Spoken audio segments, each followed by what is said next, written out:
আউযু বিল্লাহি মিনাশ শাইতানির রাজিম বিসমিল্লাহির রহমানির রহিম। আমাদের অনেক ভাইরা আমাদের উপদেশ দেন যে তোমরা খালি পেটে চা খেও না, কিংবা চা খালি পেটে খেতে হয় না, কিছু খেয়ে ভরা পেটে খাও। হ্যাঁ, কথাটা একটি অ্যাঙ্গেলে চিন্তা করলে সত্য, কিন্তু বাস্তবিকভাবে কথাটা সত্য নয়।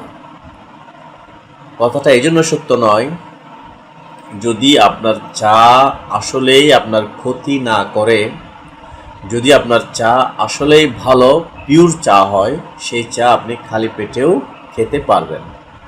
বরং সত্যিকারের চা আপনি খালি পেটে খেলে আপনার উপকারটা বেশি হবে। তাহলে আমরা কোন চা খাই যে চাটা খালি পেটে খেলে আমাদের গ্যাস্ট্রিকের জ্বালাপোড়া করে, সাথে সাথেই সিনা বুক জ্বালাপোড়া শুরু হয়ে যায়? কারণ আমরা আসল চা খাই না। আমরা যে চাটা খাই সেটা হচ্ছে কৃত্রিম, সেটা আর্টিফিশিয়াল, সেটা স্বাভাবিক চা নয়। চা যদি আপনি খেতে চান, আপনাকে খেতে হবে প্রকৃত লিকারের রং চা, অথবা আমাদের কাছে আছে গ্রিন টি, সবুজ চা। অরিজিনাল সিলেটে যেই চা পাতা, সবুজ চা পাতা হয়, চা পাতার একেবারে মুকুল, যেটা সবুজ মুকুল, সেটা দিয়ে যেই গ্রেটেড চা পাতাটা হয়, সেটা হচ্ছে সবুজ চা, গ্রিন টি বলে। অরিজিনাল গ্রিন টি যেটা আমার পেছনে আচ্ছা, আমি যদি একটু দেখাই, এই যে চা পাতা, এটা একেবারে চ্যালেঞ্জ ছুড়ে দিয়ে বলবো, সমগ্র বিশ্বের মধ্যে আপনি এই চা পাতাটা যদি আপনি তুলনা করেন, এটা সম্পূর্ণ অর্গানিক এবং আসল গ্রিন টি। এটার একটা দানা যখন আপনি চা পাতা হিসেবে গরম পানিতে দিবেন, দানাটা খুলে পুরো একটা পাতা হয়ে যাবে, এবং একই পাতার মধ্যে আপনি কয়েকবার চা করে খেতে পারবেন। যদিও এটার দাম একটু বেশি, অনেকে এটার দাম শুনে চলে যায় যে এত দামি চা আমরা খাই না। কিন্তু দেখেন, একটা পাতা দিয়ে যদি আপনি 3-4টা চা খেতে পারেন, তার মানে এটা দিয়ে যদি আপনি 300 চা খেতে পারেন, সেই 300কে আপনি আরও 3 দিয়ে গুণ দেন, তাহলে 900 চা খেতে পারবেন। স্বাভাবিকভাবে যদি এটা দিয়ে আপনি 300 কাপ চা খান, এই পাতা দিয়ে আপনি 900 কাপ চা খেতে পারবেন। তাহলে এটার দামও 3 গুণ কমে গেল না? যেহেতু আমি এটা দিয়ে 300 কাপ চা খেতে পারবো, এখন আমি খেতে পারতেছি 900 কাপ, তাহলে এটার দামও 3 গুণ কমে গেছে। এভাবে যদি আমরা চিন্তা করি, তাহলে আমরা এই অরিজিনাল প্রোডাক্টগুলো খেতে পারি। হ্যাঁ, আর আমি এইমাত্র সকালে যেটা খেয়ে আসলাম, অরিজিনাল কফি বিন, অর্গানিক, এবং সেটা কীভাবে খেয়েছি?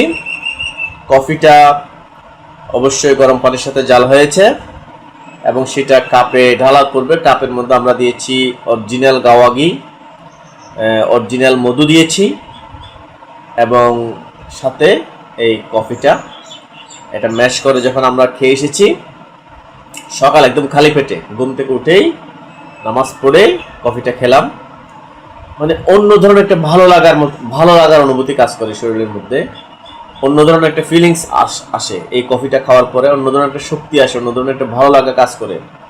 হ্যাঁ, কিন্তু যদি আপনি খালি পেটে একটা দুধ চা খেয়ে ফেলেন ডকডক করে, আমাদের সাধারণ দোকানে কিংবা বাড়িতে যেই মার্কস দুধ কিংবা অন্যান্য যে বাজারের প্যাকেটজাত দুধ এবং চা পাতা মিক্স করে যে চাটা হয়, এটা আসলে কোনো চার পর্যায়ে পড়ে না। এটাকে আমি চা বলবো না।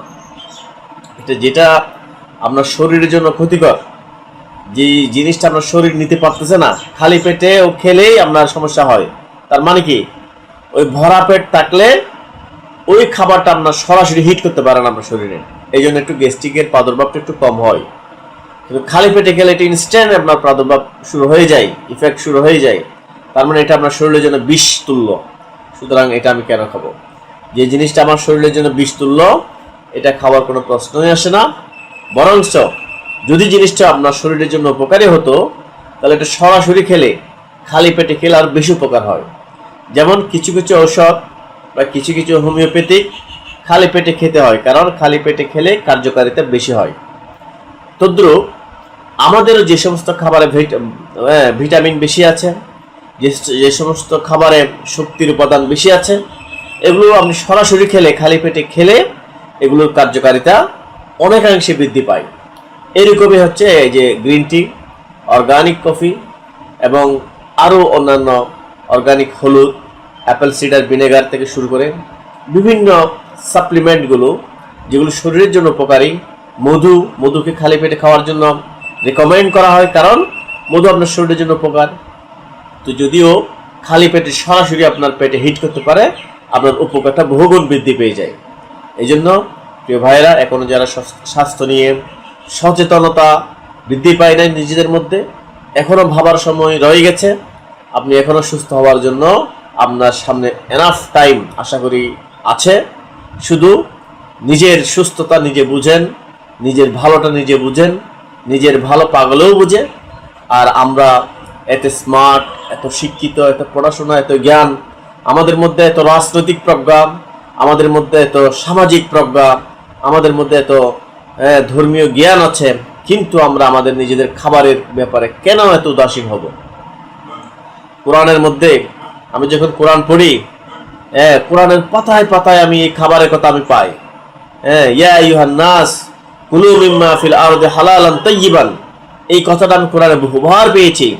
কিন্তু আমাদের উলামারা, আমাদের আলেম সমাজ, আমাদের দায়িত্বশীল ভাইরা সমস্ত বিষয়ে আপনারা সচেতন থাকেন, কিন্তু খাবারের বিষয়ে গেলেই আপনারা বলেন যে ভাই এত কথা বলেন না, তো খেয়ে ফেলেন। মানে এই জায়গায় আপনি কেন কুলু, ও আমার বান্দারা, তোমরা খাও হালালান তাইয়িবান, হালাল এবং তাইয়িব স্বাস্থ্যকর। তাইয়িব মানে কি? স্বাস্থ্যকর, ভালো, পবিত্র, যেটা খেলে আপনার ক্ষতি হবে না, যেটা খেলে আপনার সমস্যা হবে না, পেটের মধ্যে সমস্যা হবে না, গ্যাস্ট্রিকের সমস্যা হবে না, আলসারের সমস্যা হবে না, দীর্ঘমেয়াদী কোনো রোগ বালাই হবে না, এরকম খাবার তোমরা খাও। ওয়ালা তাত্তাবিউ খুতুওয়াতিশ শাইতান, তোমরা শয়তানের পদাঙ্ক অনুসরণ করো না। এরপর পরে আল্লাহ রাব্বুল আলামিন বলেছেন তোমরা শয়তানের পদাঙ্ক অনুসরণ করো না। তাহলে আল্লাহ খাবারের পর শয়তানের পদাঙ্ক কেন বলেছেন? নিশ্চয়ই শয়তান ওই খারাপ খাবারটা খাওয়ার জন্য মানুষদেরকে কি করে? প্ররোচিত করে। যে খাবারটা খেলে মানুষের শরীরের ক্ষতি হবে, দীর্ঘমেয়াদী ক্ষতি হবে, ইনস্ট্যান্ট ক্ষতি হবে, এই ধরনের খাবারগুলো খাওয়ার জন্য শয়তান নিশ্চয়ই আমাদেরকে রিকমেন্ড করে। আর আমরা সেই রিকমেন্ডেশনের মধ্যেই আমাদের জীবনকে আটকে রেখেছি। শয়তানের রিকমেন্ডেশনের মধ্যে আমরা বুঝতেও পারছি না, আমরা বলতেও চাই না, আমরা এটা নিয়ে রিসার্চ করতে, অনুসন্ধান করতে, গবেষণা করতে আমরা নারাজ যে কেন আল্লাহ রাব্বুল আলামিন পবিত্র খাবার খেতে বলেছেন এবং এর পরে বলেছেন তোমরা শয়তানের পদাঙ্ক অনুসরণ করো না। সুতরাং প্রিয় ভাই, যদি আমরা আমাদের স্বাস্থ্য নিয়ে এখনো সচেতন না হই, যদি আমরা এখনো সেই খাবারগুলো, যেই খাবারগুলো আমার শরীরের জন্য ক্ষতিকর, এই খাবারগুলো এখনো প্রতিনিয়ত আমরা গ্রহণ করি, তাহলে আপনাকে বুঝতে হবে আপনি শয়তানের পদাঙ্ক অনুসরণ করছেন। আর শয়তান তো আমাদের প্রকাশ্য শত্রু। ইন্নাহু কানা আদুউম মুবিন, সে তো আমাদের প্রকাশ্য শত্রু। সে যে আমাদের শত্রু, এটার জন্য তো কোনো ডাউট, কোনো সন্দেহ, কোনো দ্বিধা দ্বন্দ্বে থাকার কথা নয়। কোরআন স্পষ্ট করে দিয়েছে শয়তান তোমাদের প্রকাশ্য শত্রু। সুতরাং শয়তান যেটার প্রতি তোমাকে প্ররোচিত করে, সেই জিনিসটা অবশ্যই খারাপ, সেই জিনিসটা অবশ্যই তোমার জন্য মন্দ, তোমার শরীরের জন্য বিষ তুল্য। তাই আসুন আমরা সঠিক খাবার বাছাই করি। এখন অনেকে প্রশ্ন করতে পারেন সঠিক খাবার আমরা কোথায় পাবো, বা কোনটা সঠিক কোনটা বেঠিক কেমনে বুঝবো? এই জন্য আমি সাইফুল ইসলাম রুবেল দীর্ঘদিন কষ্ট করে একটা বই লিখেছি। বইটার নাম আমি দিয়েছি আপাতত ডায়াবেটিস, হৃদরোগ এবং মেদ বুড়ি দুর্বলতা থেকে বাঁচার উপায়, এই ধরনের নামকরণ করা হয়েছে। পরবর্তীতে হয়তো নামটা আমরা আরও উন্নত ভার্সনের কোনো নাম দিতেও পারি। তো এই বইটা আমি আপাতত প্রিন্ট করে আমার দোকান Al Ilam computer and organic centre, Bahadurpara CNG station, এখান থেকে আমরা প্রিন্ট করে সেল করতেছি। বইটার দাম পড়বে মাত্র 50 টাকা। বইটা সংগ্রহ করলে এই বইয়ের মধ্যে কোন খাবারটা ভালো, কোন খাবারটা খারাপ একেবারে ডিফাইন করে দেওয়া আছে।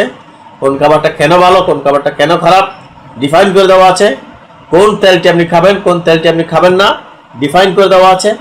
আপনি ডায়াবেটিস হতে গেলে আপনার রুটিন কী হবে, সকালে কী খাবেন, দুপুরে কী খাবেন, রাতে কী খাবেন, কোন খাবারটা একজন মানুষ কখনোই খেতে পারবে না, সুস্থ মানুষ কিংবা সুস্থ মানুষ। আর কোন খাবারটা সুস্থ রোগী সবাই খেতে পারবে।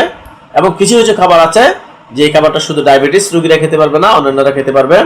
আবার ওই ডায়াবেটিস রোগী যদি 3 মাস আমার বইয়ের নিয়ম অনুসরণ করে চলেন, 4র্থ মাস থেকে সে গিয়ে সমস্ত হালাল তাইয়িব খাবার সে খেতে পারবে।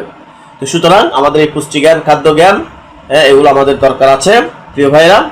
যারা বিশেষ করে যারা ডায়াবেটিসে ভুগতেছেন, হার্টের রোগে ভুগতেছেন, উচ্চ রক্তচাপে ভুগতেছেন, দুর্বলতা মেদবুড়ির যন্ত্রণায় আছেন, তারা এই বইটা ফলো করেন, 3 মাস ফলো করেন, ইনশাআল্লাহ 3 মাসে আপনি সুন্দর একটা রেজাল্ট আপনি পেয়ে যাবেন ইনশাআল্লাহ। আসসালামু আলাইকুম ওয়া রাহমাতুল্লাহি ওয়া বারাকাতুহু।